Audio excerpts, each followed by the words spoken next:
শারমির বাবা, এই দেখো তোমার ছেলের অবস্থা, দেখো কি করে না করে। আল্লাহ, কেমন মজা মজা। এত বড় একটা বাটিতে তুমি ভাত নিয়েছো? এত বড় একটা বাটিতে ভাত নিয়েছো? ও বাবা, এটা কোন খাওয়া?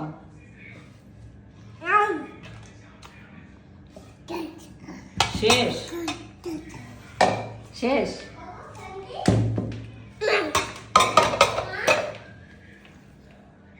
সারা টেবিল একদম